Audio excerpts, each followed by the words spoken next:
a semana começou com preços da soja recuando na Bolsa de Chicago. Mais uma vez, toca a volatilidade e baixas de 2 dígitos sendo registrados entre os principais contratos. Aqui no Brasil, o clima ainda dá alguns sinais de alerta, ainda traz algumas preocupações, e como isso tudo se encontra e se traduz para o produtor brasileiro de soja, quem vai nos ajudar a entender é o consultor em agronegócios, Enio Fernandes, da Terra Agronegócios, já conosco nesta segunda-feira, 23 de outubro. Enio, boa tarde, meu amigo, seja bem-vindo. Sempre um prazer estar contigo, principalmente quando eu estou aqui na bancada e tenho o privilégio de te entrevistar mais uma vez. É um prazer estar com você de novo, com o pessoal do Notícias Agrícolas. Obrigada, Enio.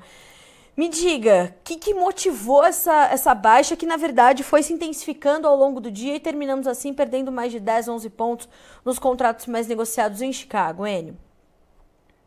Vamos lá, desde sexta-feira nós estamos tendo um clima de aversão a riscos e ativos de risco sendo penalizados. Vou te dar um exemplo, né?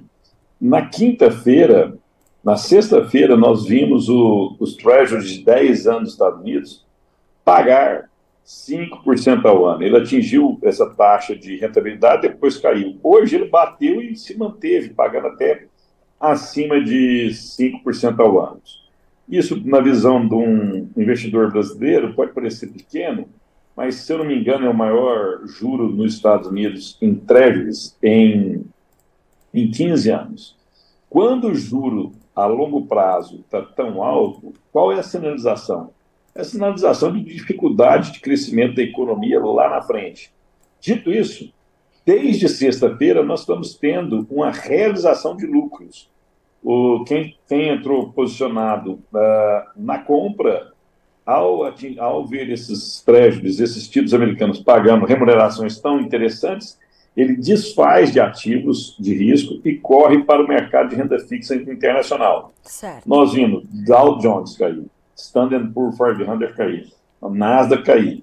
E agora, hoje, caiu na sexta-feira o petróleo, né? Hoje o petróleo caindo novamente. Então, isso é uma sinalização de risco. Nós estamos abordando agora os assuntos econômicos, de macroeconomia. Quando eu olho para a oferta e demanda mundial, o clima parece que vai ser um pouco melhor agora no Cerrado essa semana. Em sendo verdade, o plantio deve voltar a acontecer e isso também pressiona Chicago. A América do Sul entregando uma nova safra logo daqui a alguns meses.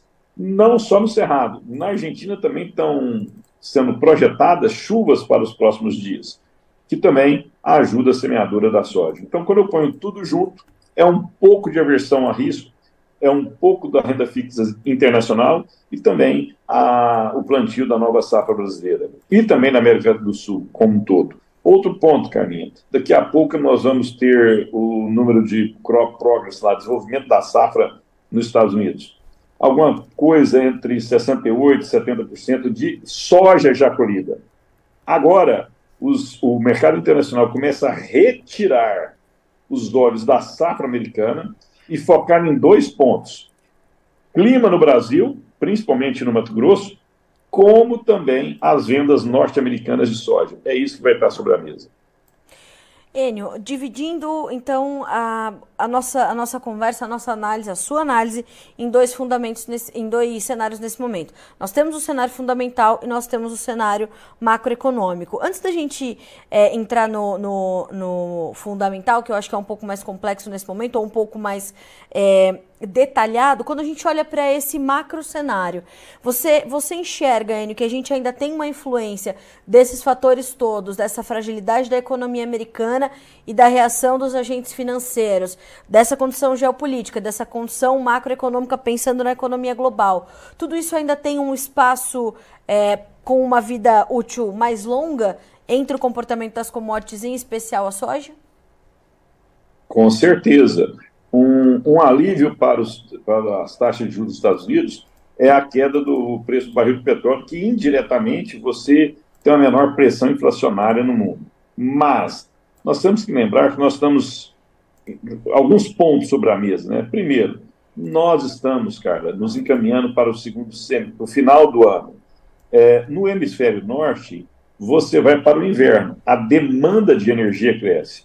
energia para as fábricas e o comércio atender às festividades de final de ano e demanda por compras, a maior demanda por energia por aquecer as casas, e você também chega no final do ano com mais viagens internacionais e nacionais em vários países do mundo. Tudo isso demanda mais energia.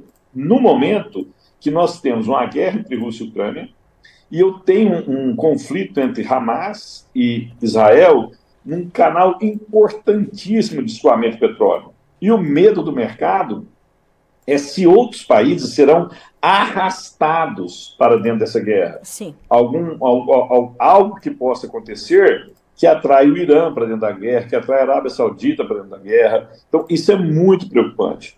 Esse risco hoje ele é menor. Por quê? Porque você está vendo os preços do barril de petróleo cederem. Mas isso é um ponto momentâneo.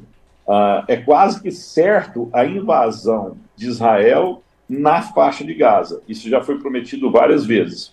Quando adentrar na faixa de Gaza as forças de Israel, você pode ter algumas consequências na geopolítica ou algum erro de estratégia militar ou erro balístico que possa atrair outros atores para essa guerra. Aí a gente vai ver o barril do petróleo subir fortemente e você, consequentemente, se esse barril do petróleo se manter em alta, os Estados Unidos têm menor capacidade de reduzir o juro interno dele.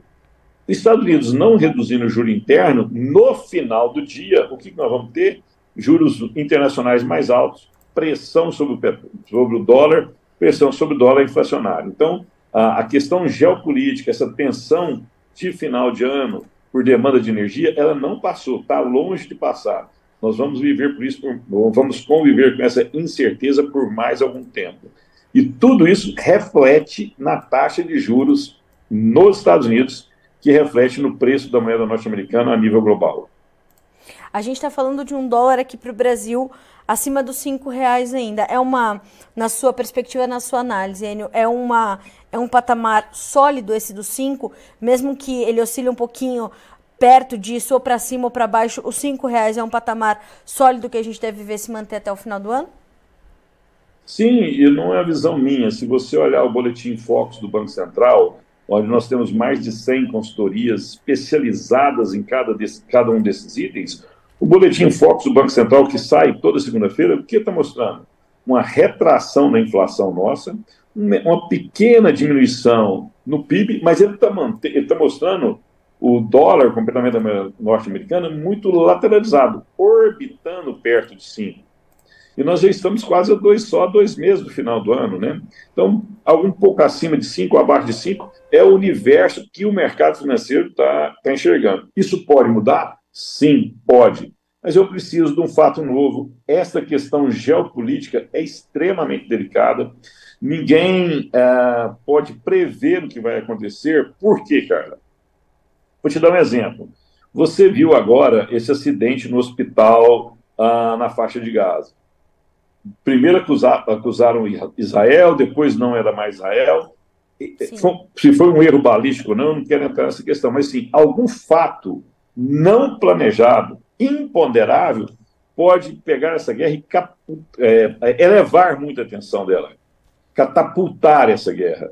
Vou te dar um exemplo. Já pensou se um inconsequente atira contra um grande líder religioso de um ou do outro lado? A questão do bom senso some sobre a mesa e a gente não sabe quando vai terminar. E isso vai impactar os preços do petróleo, porque eu estou com insegurança da logística desse petróleo no momento de alta demanda de petróleo por energia para todo o hemisfério norte. E aí a gente pode perder o rumo do que pode acontecer com a moeda norte-americana. Mas em condições normais de temperatura e pressão, a grande maioria do mercado financeiro acredita em dólar orbitando, ou seja, circulando perto de R$ 5 ao final do ano. Esse também é um fator de pressão, o dólar frente ao real especificamente, Enio. Ainda é um fator que ou pressiona as cotações da soja em Chicago, ou ao menos limita a sua capacidade de subir por conta de deixar a soja brasileira mais competitiva e talvez a dos americanos menos atrativa nesse momento para os importadores? Hoje nós temos outros problemas, né? O maior problema que está limitando Chicago é que ainda se acredita numa grande safra da América do Sul, né? A Argentina produziu 25 milhões de toneladas no ano passado, respeitando os dados do USDA, e agora, com o clima indo para o El Niño, a tendência é produzir mais de 45, 48 milhões de toneladas. Só aí nós estamos falando de mais de 23 milhões de toneladas. No Brasil, também não tem nenhuma consultoria, nenhuma casa internacional, nem Conab, nem USDA, projetando nenhuma safra abaixo de 160 milhões de toneladas. Ou seja, você tem um crescimento importante de safra dentro de alguns meses. Já em janeiro o Brasil começa a colher soja. Isso limita as cotações de Chicago. Por que eu falo que é importante o comportamento das exportações norte-americanas? Os estoques norte-americanos de soja, eles estão muito baixos. Se as exportações forem um pouco acima do que o mercado espera, eu vou ter pressão em Chicago, porque para eu limitar a venda, eu preciso subir o preço. É o preço que limita a venda. Isso pode acontecer. Mas hoje, o demandador, quem precisa da soja, quando ele olha no mundo, ele está vendo essa oferta americana pontual agora, e ele pode se abastecer pouco agora dos Estados Unidos, que logo à frente, daqui 120 dias, 180 dias, ele tem toda a safra da América do Sul chegando. Se nós tivermos risco de produtividade na América do Sul, aí sim nós vamos poder enxergar Chicago um pouco mais alto. Mas não é isso que está sobre a mesa agora. Ninguém está prevendo uma grande quebra de safra de soja, tanto na Argentina quanto no Brasil.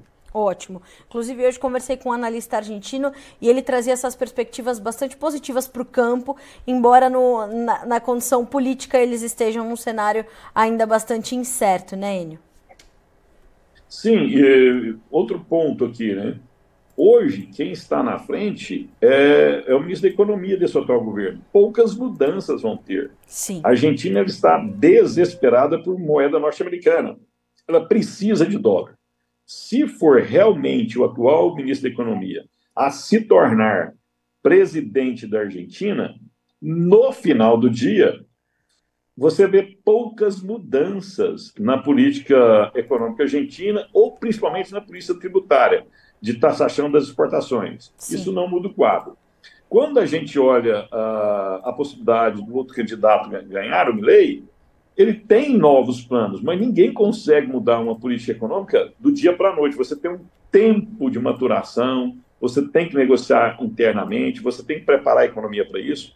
Então, no lado da macroeconomia, mudanças na Argentina podem acontecer, mas eu vou precisar de tempo para isso acontecer. Sim. E hoje, o demandador de soja ele está particularmente seguro, ele está vendo o Brasil um plantio decolando, acontecendo, está vendo as projeções de clima um pouco melhor para a América do Sul, então ele fica seguro. Tudo isso muda se ele sentir insegurança da safra na América do Sul. Aí, para ele não ter risco de ficar sem o produto ou o custo desse produto ficar muito caro, ele vai buscar essa soja no mercado norte-americano. Enio, como é que você tem visto essas informações da nossa safra, da safra sul-americana, em especial do Brasil agora, que é a safra que está em andamento quando a gente pensa em soja, impactando no andamento das cotações em Chicago? Já tem um espaço garantido ou a tendência de que as informações da nossa nova temporada vão cada vez ganhando mais espaço no radar dos traders lá em Chicago?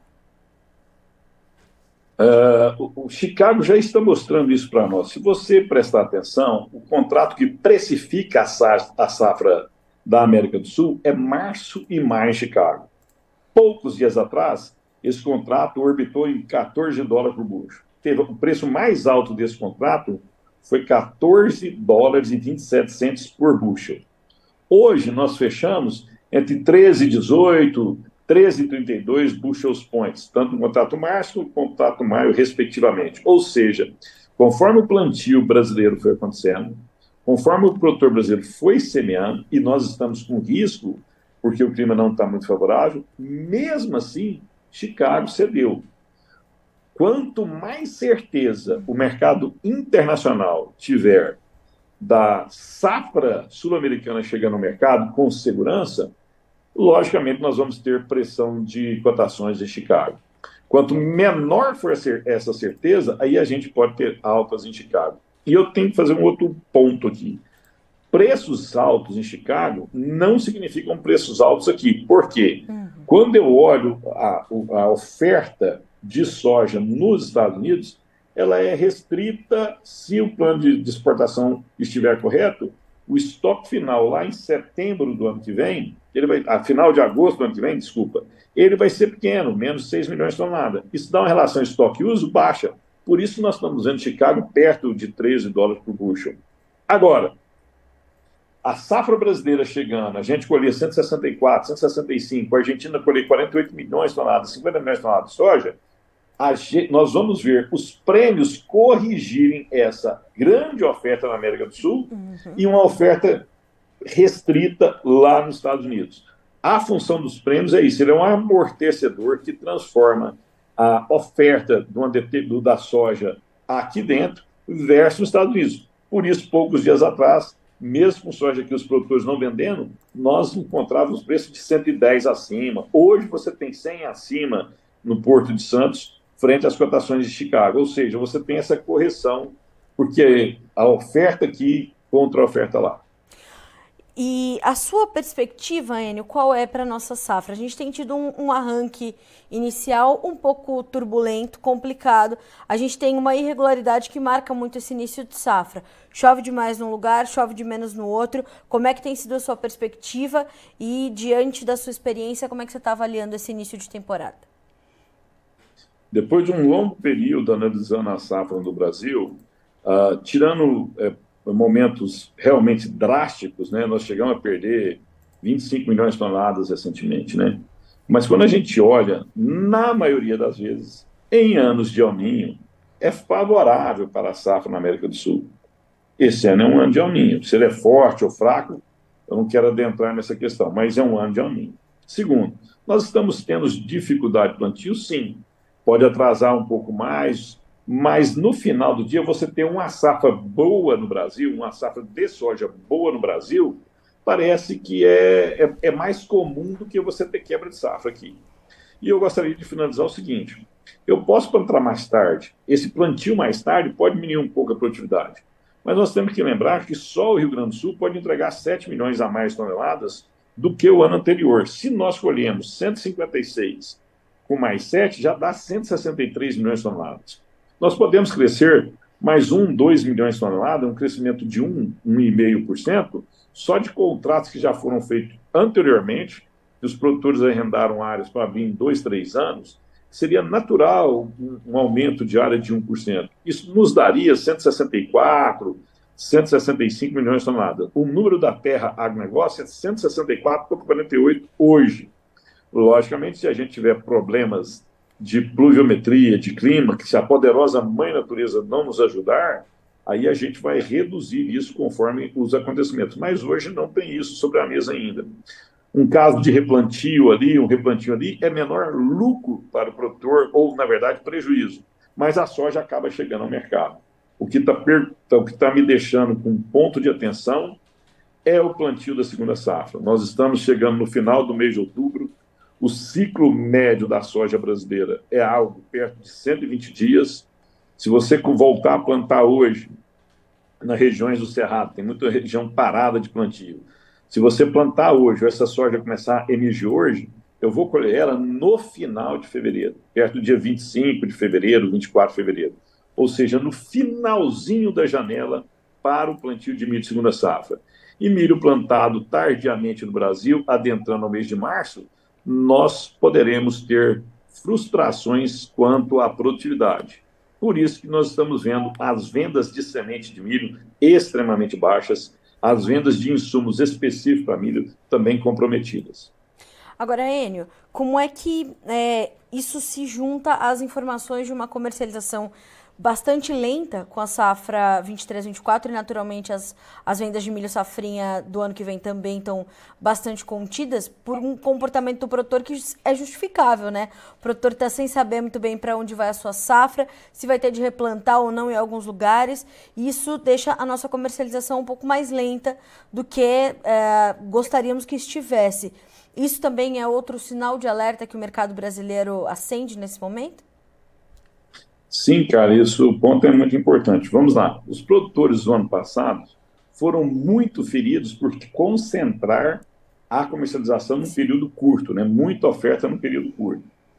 Eu acredito que conforme o plantio for evoluindo, os produtores vão voltar a fazer hedge, proteger seus preços para o ano que vem. Nós já estamos vendo isso, né? Se você pegar o que nós já temos protegido para o ano que vem, é pouco, mas é melhor que o mesmo período do ano passado. E mesmo assim, lembro, o plantio está parado em algumas regiões, muitos produtores, principalmente do Paraná para cima, extremamente preocupados se essa soja vai desenvolver ou não, se o que plantou vai nascer ou não, se vai ter necessidade de replantio ou não. Se as chuvas chegarem, conforme estão sendo projetadas, esse produtor fica mais seguro da sua safra. Ao ficar mais seguro, ele tende a proteger os preços para o ano que vem. Até porque a estratégia do ano passado de não vender nada machucou muito a saúde financeira desses produtores. Então, nós precisamos esperar mais um pouco, ver se essas vendas vão acontecer. Caso elas não aconteçam, os produtores ficarem retendo ad eterno essa comercialização, podemos ter problema lá na frente, sim. Enio, como é que a gente vê o produtor tentando se alinhar a essa condição? Porque ele sabe que se ele espera um pouco mais, ele já está vendo, por exemplo, prêmios negativos. Como é que ele está fazendo o escalonamento dessa comercialização para não poder sofrer um pouco mais adiante caso a gente veja uma retomada linear do nosso plantio, bom avanço dos trabalhos de campo, Chicago podendo ceder um pouquinho. Como é que ele está fazendo esse escalonamento e tentando planejar essa comercialização?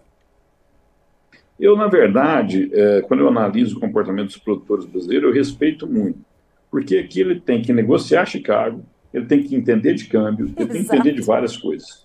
O ano passado, esses produtores foram feridos, mas por que ele está tão lento assim? Quando ele pega o custo que ele está tendo para produzir a safra e olha os preços projetados para o ano que vem, para fazer essa proteção, para fazer esse hedge, quase não sobra nada para ele. Exato. A gente está vendo algumas consultorias falar que o produtor está ganhando R$ 1.200 por hectare, R$ 1.000 e poucos por hectare. Sim, mas se ele é proprietário da terra. Eu lembro que a grande maioria esmagadora dos produtores são arrendatários. Certo. Plantam nas suas terras, mas ele também tem área arrendada, que ele precisa pagar pelo uso dessa terra. Quando eu ponho esse custo da terra, depreciação, tudo junto, quase não sobra nada. Por isso ele está adiando um pouco essa comercialização. Ele tá temerário de tomar essa decisão, porque ele vai garantir um preço que quase não lhe dá resultado.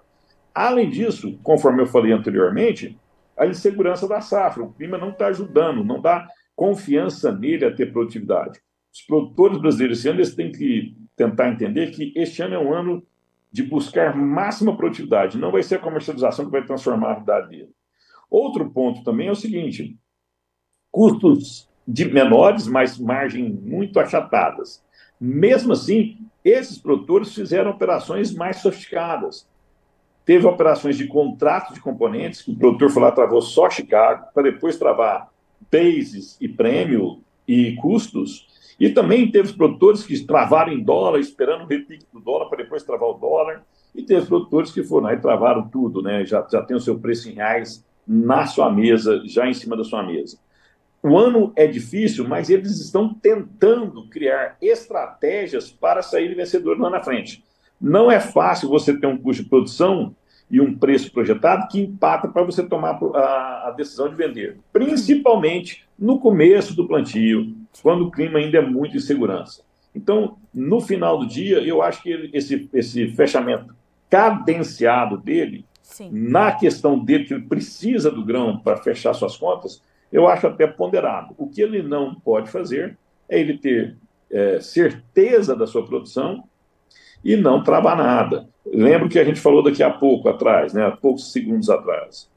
Quanto mais certa for a oferta da América do Sul, mais conforto se tem dos demandadores. Eles precisam de fazer menos força, pagar prêmios menos competitivos para obter esse grão. Então, quando o produtor tiver plena certeza, o mercado também vai ter plena certeza. Por isso, essa dubiedade do produtor em tomar suas decisões. Enio, como é que a gente entende, nesse momento, do lado do demandador, ele já está olhando nesse momento, por exemplo, para uma soja americana que é mais competitiva e vai concentrando suas compras por lá, e na sequência ele vai olhar nos embarques a partir de fevereiro, principalmente, para diante, já olhando e fazendo as suas compras aqui no Brasil, ou diante de uma oferta que parece ser confortável nesse momento, né, se não muito abundante, mas pelo menos confortável, ele fica um pouco mais contido. Como é que a gente entende a demanda nesse quebra-cabeça? Vamos falar do principal comprador do mundo. De cada 100 quilos de soja do mundo, a China compra quase 65 quilos, né? Era 70 quilos, é a maior demandadora do mundo. O chinês é um hábil negociante, né? O que ele está fazendo, né? Ele comprou soja americana, está comprando soja americana, mas quando ele vê oportunidades, ele também compra soja brasileira. Semana passada, nós vimos 8 a 10 cargos sendo compros para março do ano que vem. E ele também, na semana passada, comprou soja interna nos Estados Unidos. O que isso me sinaliza? O demandador internacional, as empresas internacionais que precisam desse produto, os chineses que precisam desse produto, eles oram, compram lá, oram, compram aqui, a depender dessa relação. Dificilmente eles vão centralizar compras em um determinado local para até não inflar Chicago. Se eles centralizam compras em Chicago, logicamente os preços começam a subir na Bolsa de Chicago. No final do dia, o que acontece? Eles vão tradando, ora lá, ora cá. Se eles tiverem insegurança da safra da América do Sul, principalmente do Brasil, a gente fala América do Sul, mas a soja argentina, no final do dia, é farelo e óleo, e os chineses preferem importar o grão. Então, e quando a gente fala no Brasil, eles olham muito para o Mato Grosso. O principal foco é o Mato Grosso. Sim. Se você tiver insegurança de produtividade no Mato Grosso, o chinês, o demandador internacional, começa a comprar mais nos Estados Unidos na tentativa de se garantir da oferta. Segurança na safra aqui, uma safra principalmente no Mato Grosso evoluindo bem, passa a sensação de uma grande safra no Brasil e isso dá conforto a eles. E é isso que eles estão fazendo agora. Até agora, todas as consultorias, todas as casas, tanto governamentais como privadas, acreditam em uma safra acima de 160 milhões. A variação é mínima, 162, 164, 165, é 3, 2 milhões de toneladas de uma casa para outra, isso é mínimo. Isso não mexe no jogo, né?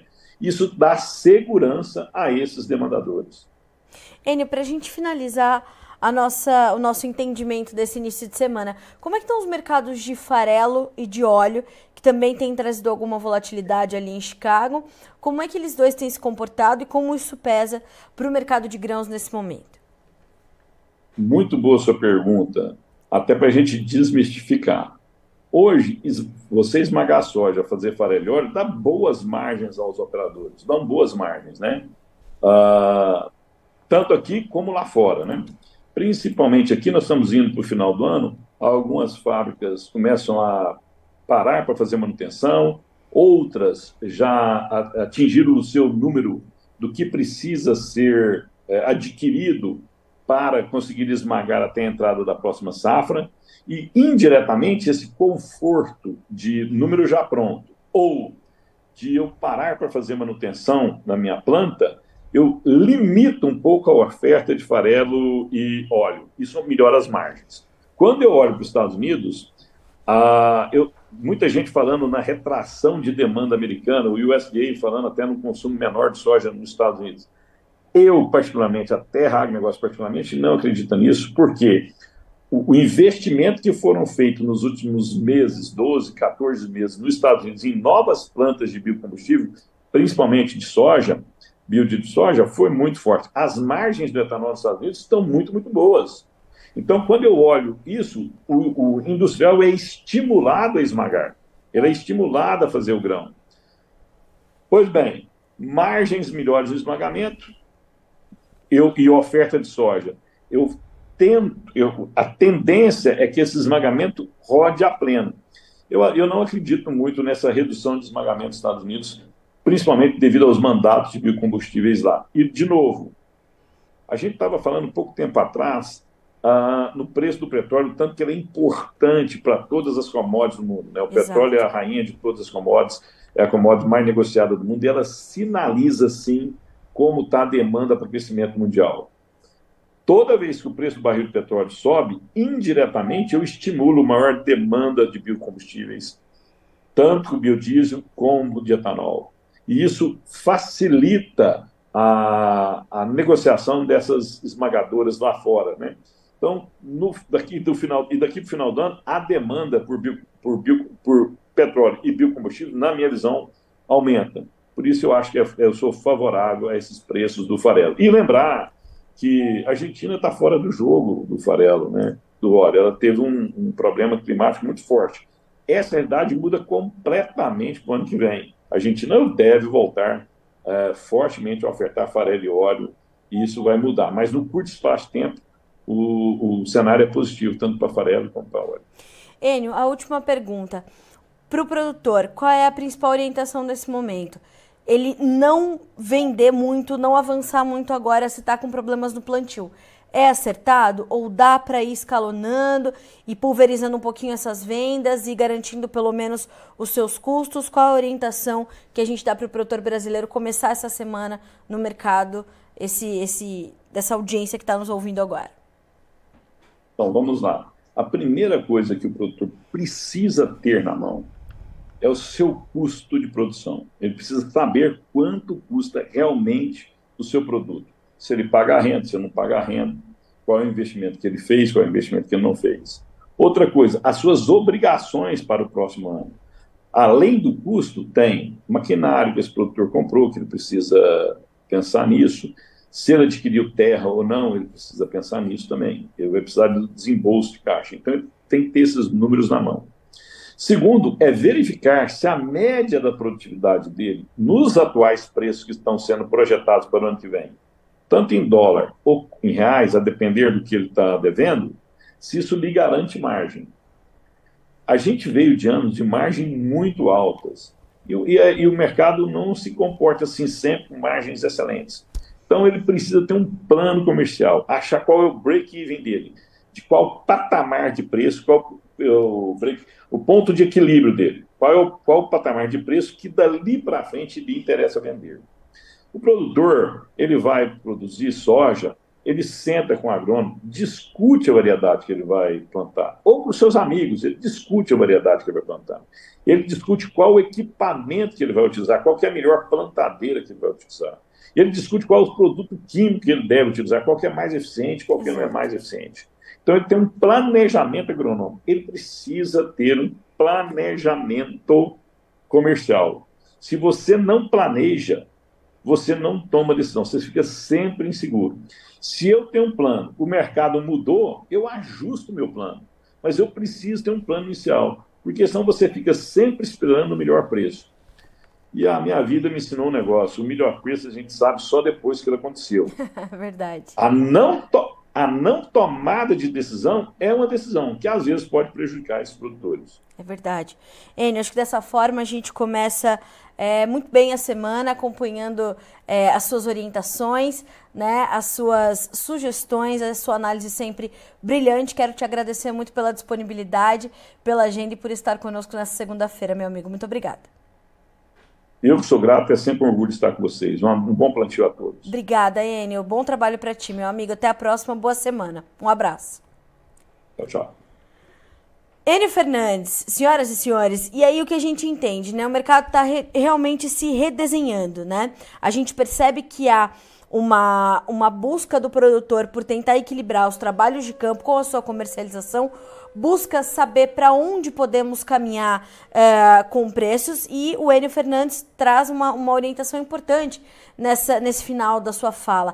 É determinante que você entenda os seus custos de produção e vá escalonando as suas vendas para capturar as oportunidades que o mercado lhe oferece. E esse momento de mercado climático aqui para a América do Sul costuma dar algumas oportunidades, como o Enio bem pontuou, e aí é momento de agir, não é fazer suas contas e ter ao seu lado um bom profissional de confiança para garantir a sua comercialização.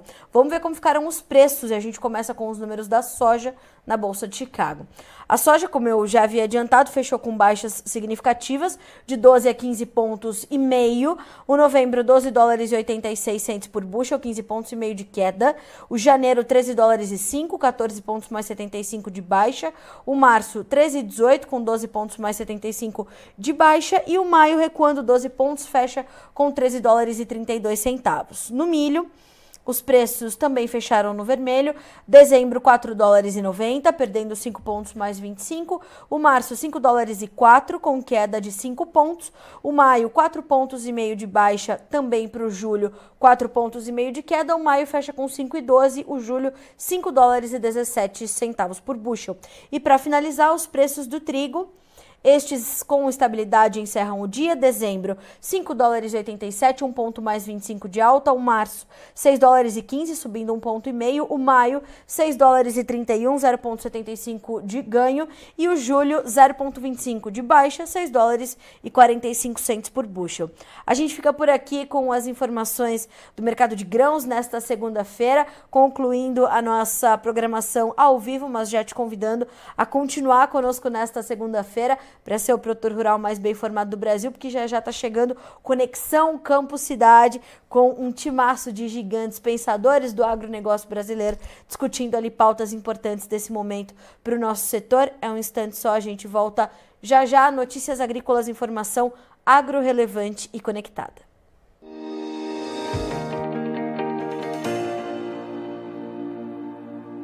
Participe das nossas mídias sociais, no Facebook, Notícias Agrícolas, no Instagram, @Notícias Agrícolas e em nosso Twitter, @NoteAgri. E para assistir todos os vídeos, se inscreva no YouTube, na Twitch, no Notícias Agrícolas Oficial.